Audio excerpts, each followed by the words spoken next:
Ya, inilah dia part-part yang paling ditunggu. Kita akan menuangkan HCl ke dalam ekstra hati yang telah diberikan perlakuan, dan inilah hasilnya. Silakan dilihat teman-teman.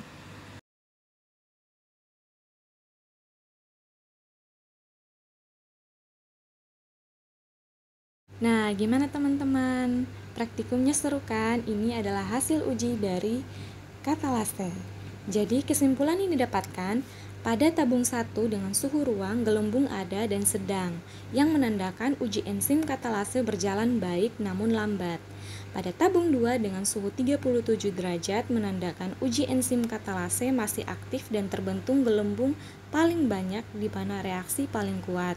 Tetapi ada kesalahan human dalam proses menuang H2O2 sehingga sedikit lambat namun gelembung tetap ada.